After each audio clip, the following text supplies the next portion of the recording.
The billionaire's daughter screams in court. My stepmother killed my father, not the maid. What if the real killer was hiding in plain sight? Maya didn't do it.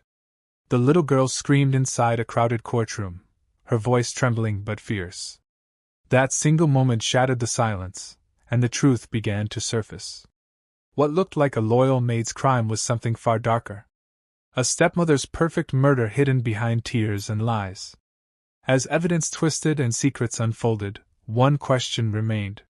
Who would believe a child's voice over a widow's charm? Imagine a 4-year-old running barefoot into justice. Would you believe her? Watch till the end to see the real killer unmasked. Before we continue, don't forget to subscribe to the channel, like this video, and tell us in the comments where you're watching from. The heavy double doors of the courtroom burst open with a deafening crash that echoed through every corner of the hall. A small girl, no older than 4, stumbled inside barefoot, her pink dress streaked with mud and her hair tangled from running. Gasps filled the room as she cried out, her little voice trembling yet fierce. Maya didn't do it. Maya didn't do anything. The judge froze mid-sentence, his gavel raised but motionless. The murmurs died instantly. Every eye turned toward the trembling figure standing in the center aisle, cheeks flushed red, eyes wide with terror and courage. At the defendant's table, Maya, sitting in handcuffs, felt her heart stop. Tears she'd fought for weeks finally broke free. Lily, she whispered, her voice cracking. The girl turned toward her, recognition flashing between them, a silent reunion that carried every unspoken plea. Then, with a trembling hand, Lily pointed toward the front row. It was her, she said, her voice small but piercing. It was my stepmother. The courtroom gasped. Vanessa Morales, elegant in black, sat motionless in her seat. Her manicured hands rested perfectly still on her lap, her expression locked in feigned sorrow. But her eyes, those calm, careful eyes, flickered with something raw. Panic. The judge slammed his gavel 3 times. Order. Order in the court. Chaos erupted. Reporters whispering. Lawyers rising, spectators gasping. In the middle of it, Lily ran toward Maya. The guard stepped forward to stop her, but Maya's defense attorney raised his hand. She's the victim's daughter, Your Honor. The judge hesitated, then nodded. Lily reached Maya's hands, the chains cold against her tiny fingers. She leaned close and whispered words that only Maya could hear. I saw everything, Maya. I saw what she did. Maya's breath caught. Her vision blurred with tears. And in that instant, everything changed. 6 months earlier, the Mendoza household, or rather the Whitmore estate, as it was called now, had once been filled with sunlight and laughter. That afternoon golden light poured through tall windows, brushing against mahogany furniture and patterned rugs. Little Lily Whitmore sat cross-legged on the floor, surrounded by her dolls, but she wasn't playing. She was watching, studying the grown-ups on the couch like an audience watching a play. Her father, Richard Whitmore, smiled down at her. Come here, sweetheart. I want you to meet someone special. The woman beside him was beautiful. Glossy brown hair, blue silk dress, perfect teeth. When she smiled, it was too perfect. Hi, little one, the woman said sweetly. I'm Vanessa. Your daddy and I are getting married soon. Lily frowned. Does that mean you won't travel anymore, Daddy? Richard laughed softly, lifting her into his arms. It means Vanessa's going to be your new mom. Isn't that wonderful? Lily looked uncertain. She barely remembered her real mother, who had died when she was 2. But she knew Maya, the housekeeper who had raised her since then, who brushed her hair every night, told her stories before bed, and stayed by her side through every nightmare. Vanessa opened her arms. Come here, honey. We're going to be such good friends. Lily hesitated, then stepped forward. The hug that followed felt wrong. Cold, too tight, perfumed with something sharp. It wasn't warmth. It was possession. From the kitchen doorway, Maya watched quietly. She had worked for the Whitmores since Mrs. Whitmore's death 3 years ago. She'd seen Lily's first steps, heard her first words. That child was her heart. But something in the new fiancé's eyes, The way Vanessa looked at Lily when Richard wasn't watching made Maya's stomach twist. Whenever Richard turned to take a call or check a document, Vanessa's smile disappeared. Her eyes hardened, calculating, studying the child like a problem she needed to solve. Maya, Richard called suddenly. Can you bring us some coffee? Vanessa and I have wedding plans to go over. Of course, sir, Maya replied, forcing a polite smile. While she prepared the coffee, she heard their voices drift from the living room. Richard's deep, cheerful tone. Vanessa's sweet, rehearsed laughter. When Maya returned with the tray, she paused. Vanessa's hand was on Lily's shoulder, not gentle, but gripping. The girl's back was stiff, her eyes fixed on the window like she wanted to run. Coffee is ready, Maya announced, placing the tray down. Thank you, Richard said absently.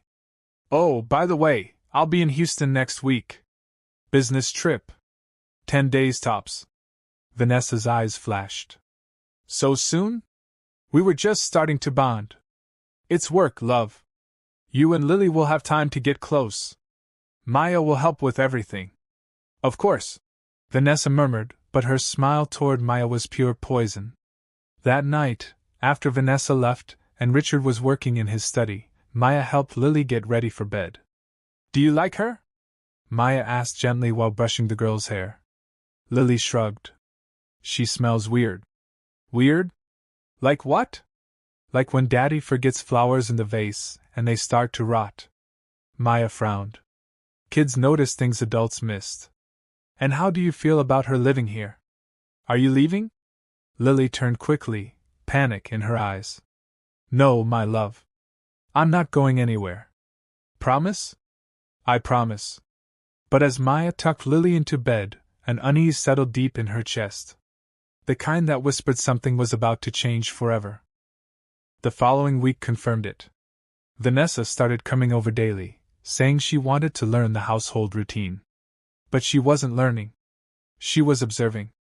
She asked where Richard kept his medications, what time he took them, how the security cameras worked, what the spare keys opened, every detail. One afternoon, she pointed to a small bottle in the medicine cabinet. What's this for? For his heart, Maya answered. He takes one every night. I keep a record. Vanessa nodded thoughtfully, memorizing the label.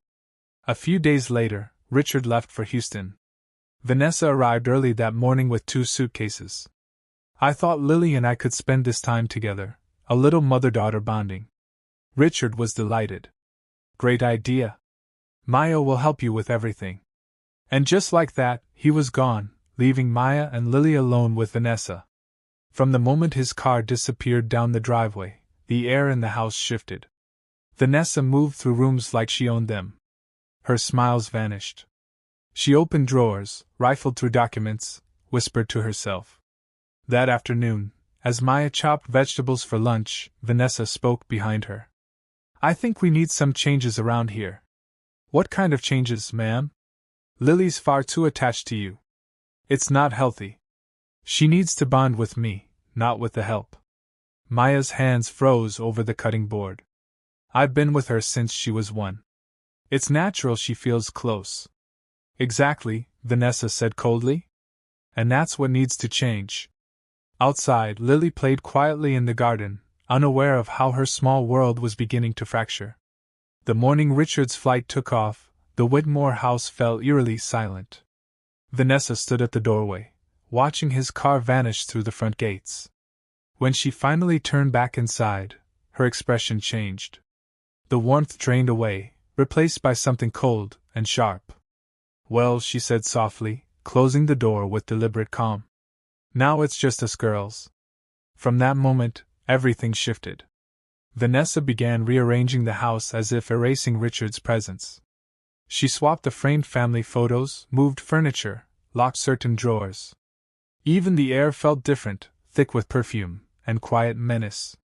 At first, Maya tried to stay out of her way, but the new rules came quickly. Lily wasn't allowed to talk to the gardener anymore. Too much distraction.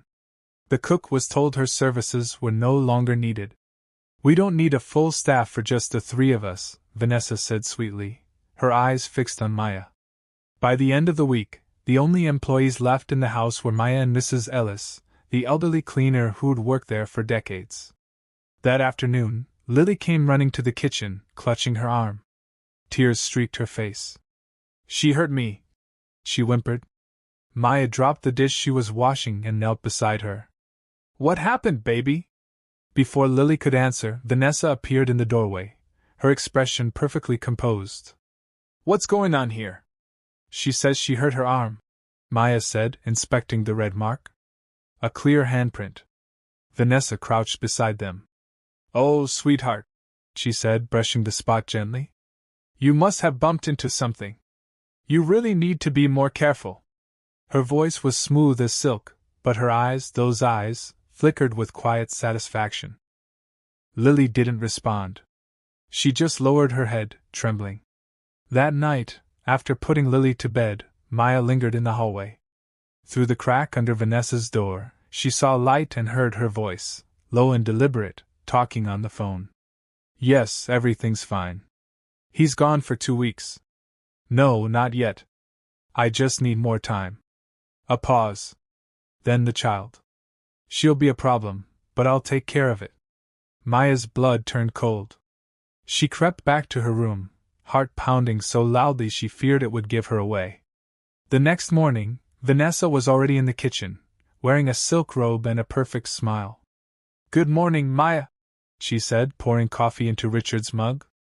"I thought we'd have breakfast together as a family." Maya forced a polite nod, but inside her nerves screamed.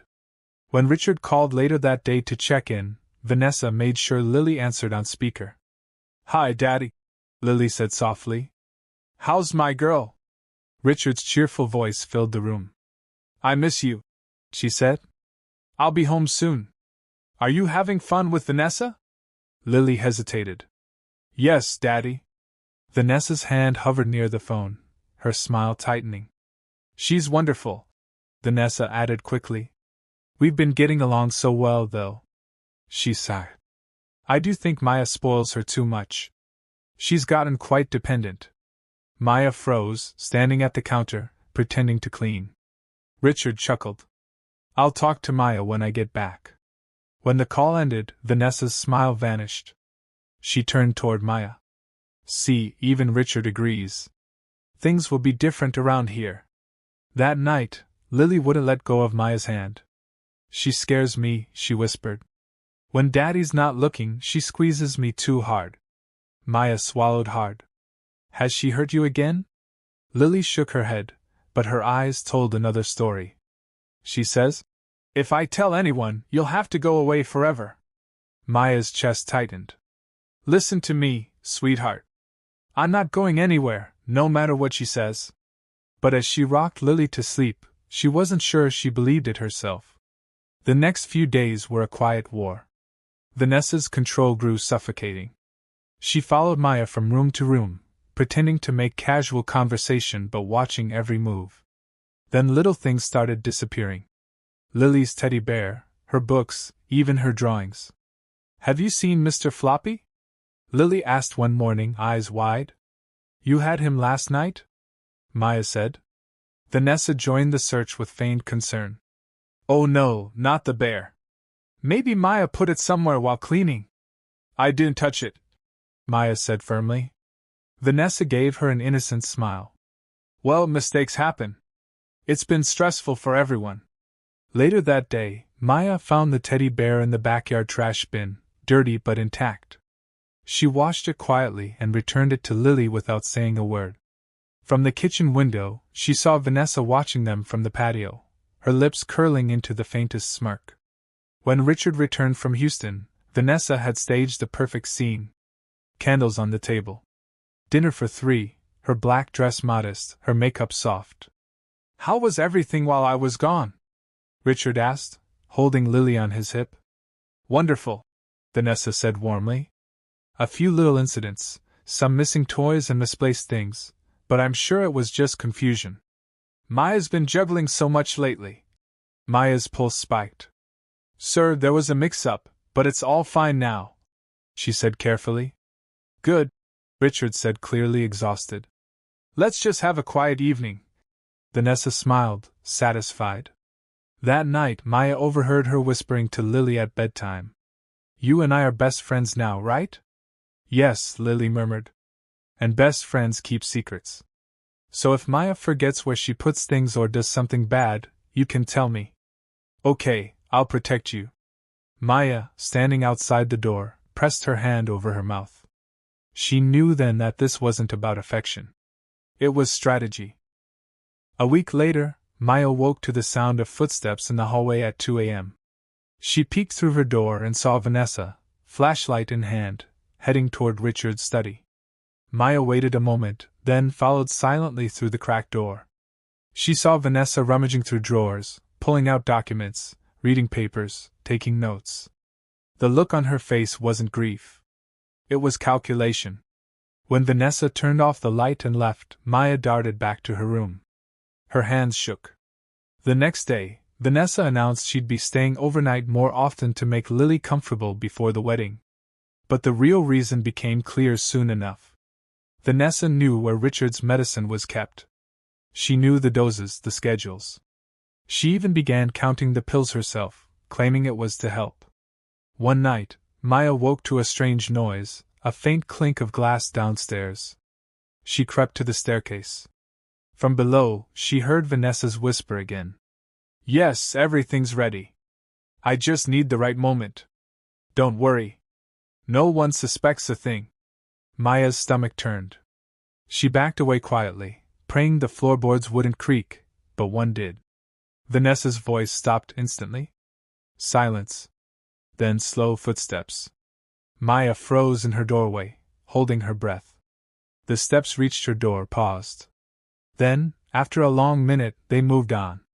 When Maya finally exhaled, she knew one thing with absolute certainty. Vanessa wasn't just dangerous. She was planning something far worse.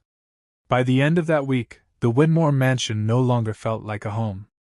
It was a trap, one that tightened a little more every day. Vanessa had begun replacing warmth with rules. No visits from Lily's cousins. No phone calls except under supervision. No laughter at dinner. "Maya," Vanessa said one morning, stirring her coffee. "I think we need to simplify this household. Too many distractions. Too many people around my family." "My family?" she emphasized. Maya kept her eyes down. "Yes, ma'am. It started with the gardener, Mr. Howard, a kind old man who used to let Lily help water the flowers. He's not needed anymore," Vanessa declared. "The garden is small."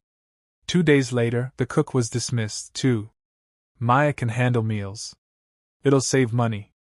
When Mrs. Ellis, the cleaner, hesitated to leave, Vanessa leaned in and whispered, "You still have a daughter in college, don't you? Would be a shame if you couldn't afford tuition." Mrs. Ellis packed that same afternoon. Now only Maya, Vanessa, and Lily remained in that vast, echoing house. Lily's smiles began to fade. She flinched when Vanessa walked into a room. She barely spoke during meals. One evening, Maya noticed red marks on the child's wrist. "What happened, sweetheart?" "I dropped my juice," Lily whispered. "She said I was being careless." "She hurt you again?" Lily's eyes darted toward the hallway. "She said, if I tell, you'll go away forever." Maya knelt, her heart breaking.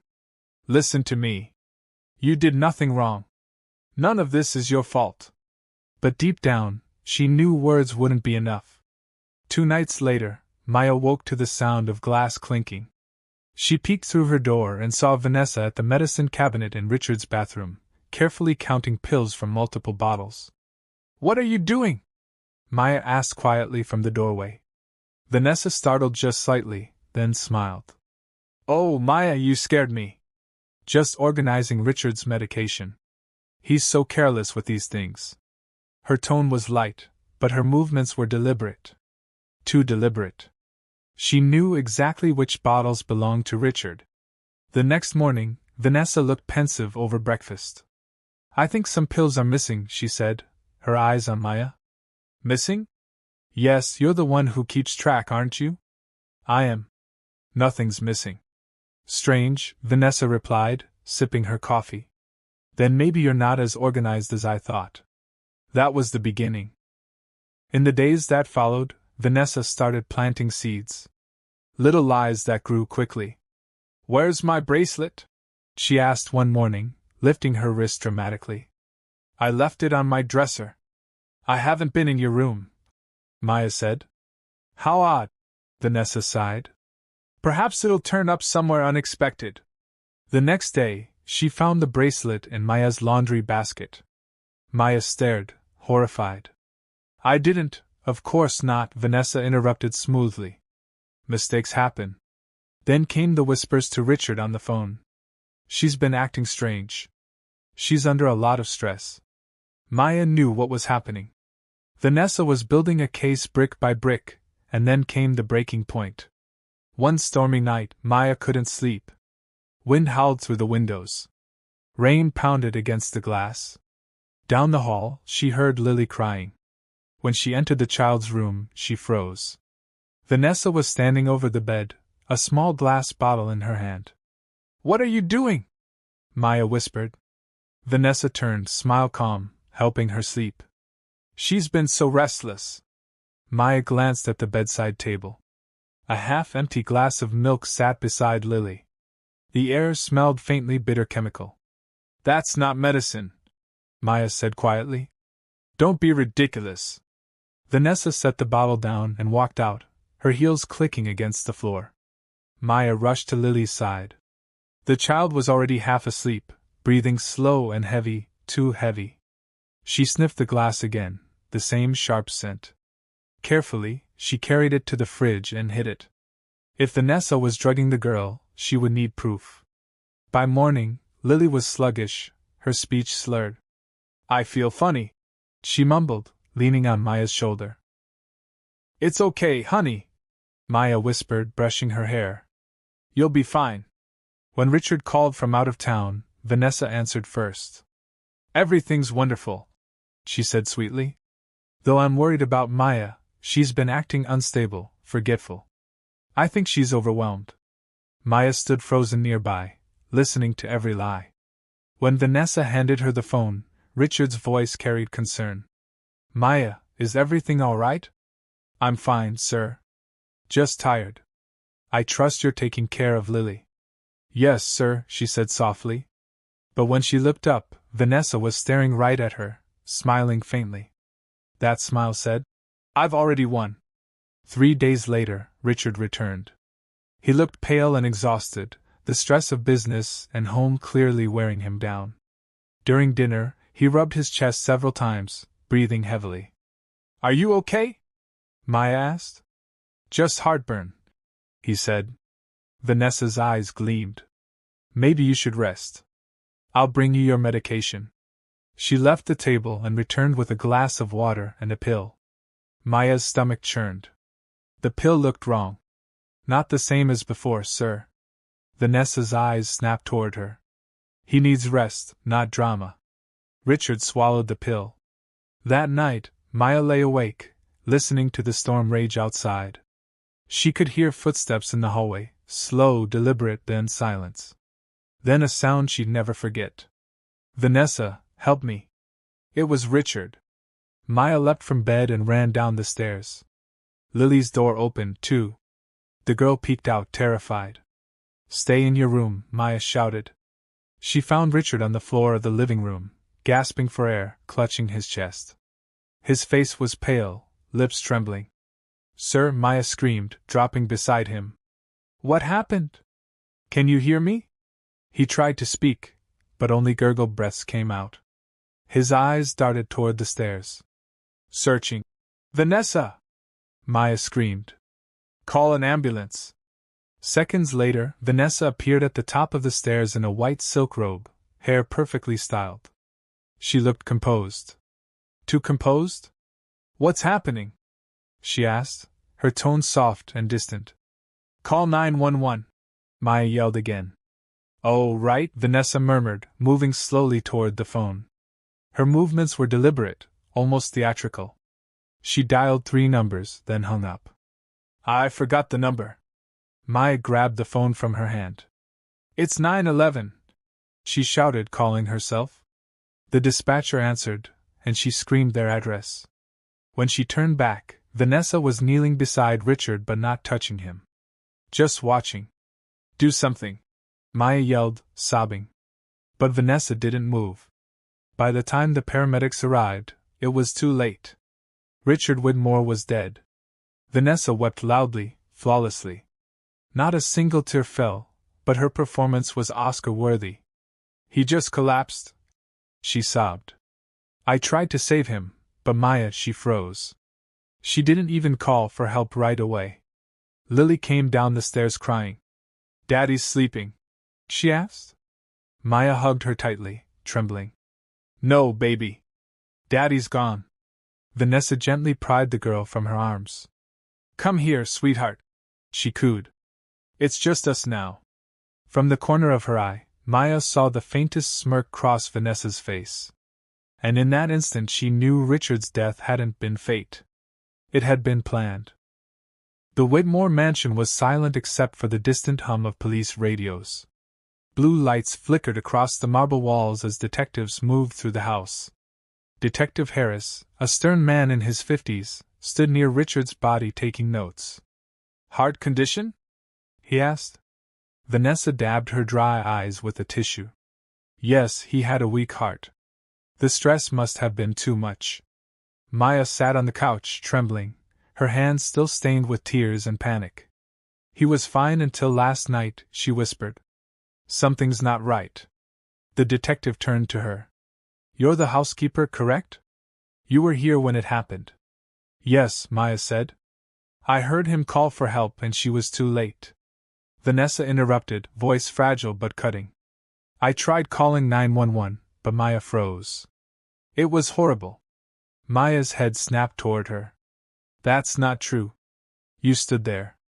You didn't even enough, Harris said calmly. Mrs. Whitmore, we'll take your statement. Ms. Reyes, stay available for questions. Of course, Vanessa said softly, wrapping an arm around Lily. My daughter's been through enough. But Lily shrank away from her touch, clutching her teddy bear. Her wide eyes darted toward Maya, silently pleading for help. Hours later, when the coroner took Richard's body away, the detective began asking about medications. Where did Mr. Whitmore keep his heart pills? In the bathroom, Vanessa answered immediately. And a few by his bed and in his office drawer. Harris raised an eyebrow. You seem familiar with all the locations. I'm his wife, Vanessa said coolly.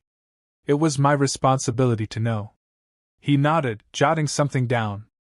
We'll check the bottles for counts. Maya's stomach tightened. She remembered Vanessa in that bathroom counting pills days before. That night after the police left, Maya couldn't sleep. She knew Vanessa was planning her next move, and she was right. By morning, a detective was back at the door. We need to ask a few more questions, he said. He followed Vanessa upstairs to Maya's room. You don't mind if we take a quick look? Why? Maya asked nervously. Just procedure? Vanessa said softly. You want to clear your name, don't you? They searched drawers and closets. Then Detective Harris crouched near the bed and pulled something out from under the mattress. A small empty pill bottle labeled with Richard's prescription. Maya's heart stopped. That's not mine. I've never seen that. Vanessa gasped, hand to her chest. Oh my God, that's his medication. It was full last week. That's impossible. She put it there. Maya cried. The detective frowned. Mrs. Whitmore said you handled the medicine schedule. I did, but I'm sorry, ma'am. Harris interrupted gently. We'll need you to come with us for questioning. Lily screamed, running forward. No, Maya didn't do anything. She didn't hurt Daddy. Lily, Vanessa said softly, pulling her back. Honey, you're confused. You were scared that night, remember? I saw you, Lily cried. You were standing there. You didn't help him, the detective hesitated, glancing between them. Vanessa knelt to the girl's level. Sweetheart, you were dreaming. Sometimes our minds make up things when we're sad. Lily shook her head violently. I saw it. But her little voice was drowned out by adult logic. Harris sighed. We'll sort everything out at the station. Vanessa gave a trembling nod. Do whatever you need to. I just want justice for my husband. When they placed handcuffs on Maya, Lily broke free, wrapping her tiny arms around her. Please don't go, she sobbed. Maya knelt, eyes red, voice shaking. Listen to me, Lily. I didn't hurt your dad.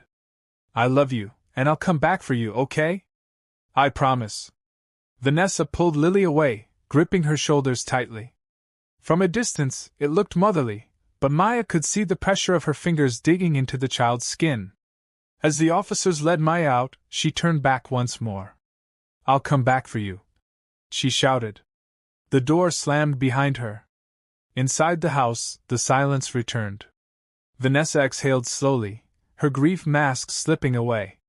She straightened her dress and turned to Lily. Well, she said coldly, looks like it's just us now. Over the next few weeks, the house became a prison. Vanessa locked Lily in her room each night, letting her out only for meals. The bright laughing child faded into a ghost, thin, quiet, eyes hollow. Good morning, sweetheart. Vanessa would sing each day, opening the door with a smile that never reached her eyes. Sleep well. Lily wouldn't answer. When she didn't eat, Vanessa tooted. Ungrateful girls don't get breakfast. You should be thankful I'm even keeping you. At night, Lily clutched her teddy bear and whispered to it.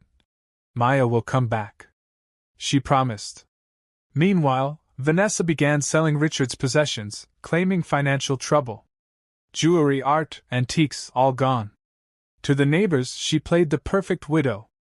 Poor woman, they said, raising his daughter alone.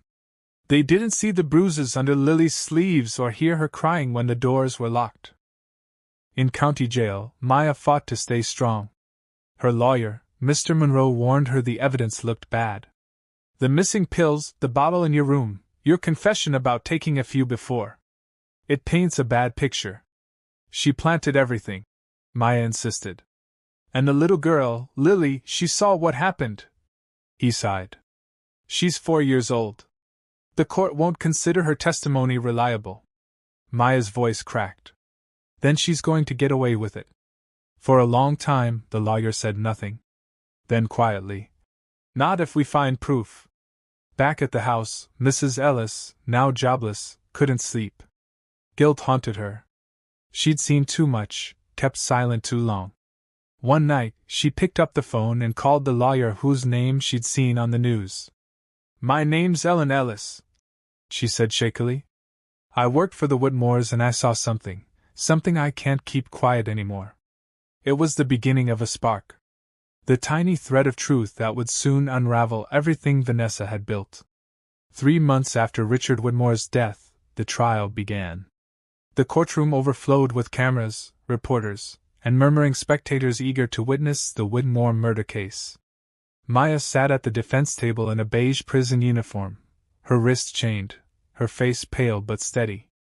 Across the room, Vanessa entered, dressed in black, a vision of grace and grief, pearls at her neck, tears carefully timed. Beside her, the prosecutor spoke with confidence. The defendant had access to the victim's medication motive through desperation and opportunity when she was alone with him.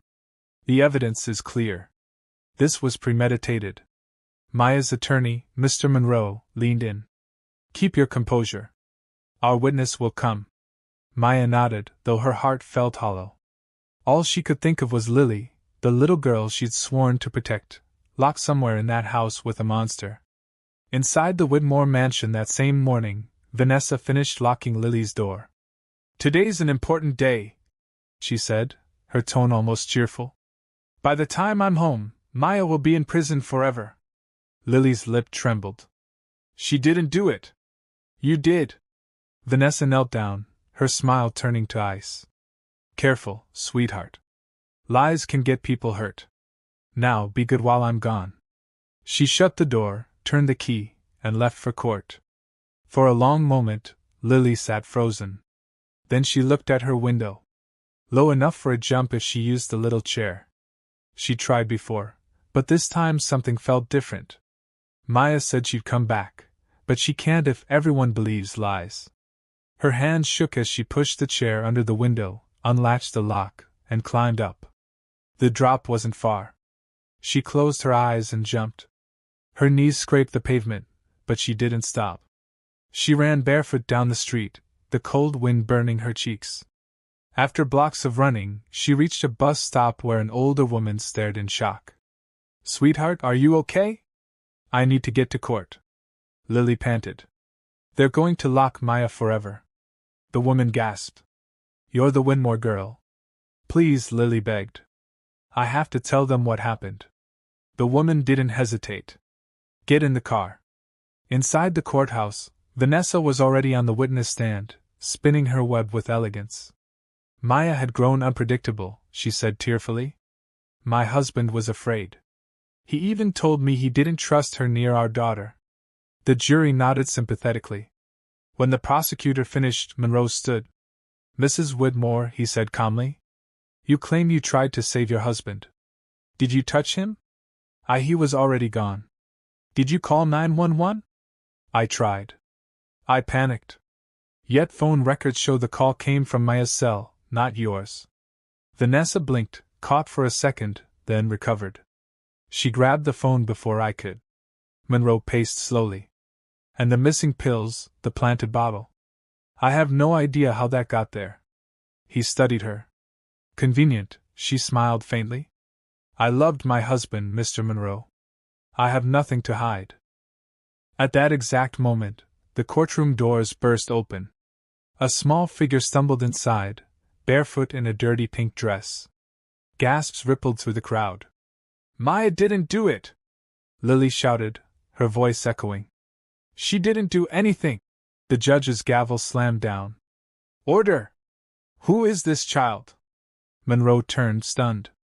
"Your Honor, that's Lily Whitmore, the victim's daughter." Vanessa froze, color draining from her face. Lily ran down the aisle before anyone could stop her, and clung to Maya's shackled hands.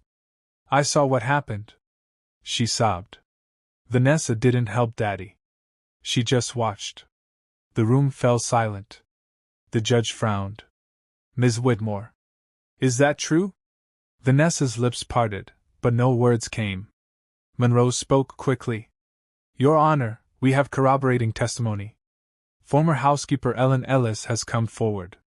She witnessed Mrs. Whitmore planting evidence." Ellen stepped forward nervously from the gallery.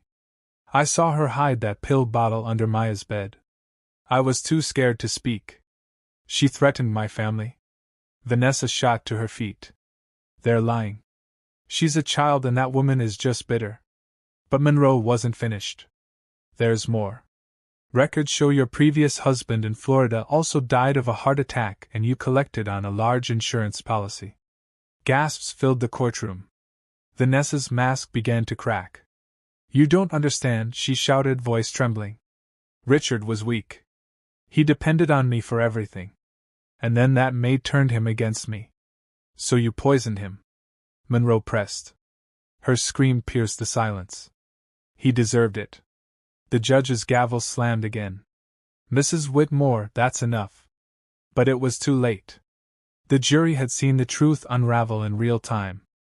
The trembling hands, the shift from grief to rage, the confession she hadn't meant to give. Vanessa broke down completely, thrashing as officers moved in. "You can't take her from me," she screamed, eyes wild, pointing at Lily. "She's mine. She's all I have left." The bailiffs dragged her from the courtroom as Lily clung to Maya, crying. "It's okay," Maya whispered, tears finally falling. "It's over, baby. You're safe now." Weeks later, Maya walked out of the courthouse a free woman. The charges were dropped. The truth was clear. Vanessa Morales, now stripped of her last name, was sentenced to 25 years for murder and child abuse. Lily's paternal relatives stepped in. But when the court asked who she wanted to live with, her answer was immediate. "With Maya," she said. "She's my real family." And so it was. Months passed. The new house was smaller, brighter, filled again with laughter. Lily painted pictures, learned to ride a bike, slept without nightmares. One evening, as the sun set beyond the quiet street, she climbed onto the couch beside Maya. When I grow up, Lily said. I want to be a lawyer. Maya smiled. Why is that? So I can help people like you. People who tell the truth, and nobody believes them. Maya's eyes glistened as she pulled the girl into a hug. Then you'll change the world, sweetheart. And outside, the evening light spilled across their faces. Two souls bound by loss, courage, and a promise that had finally been kept.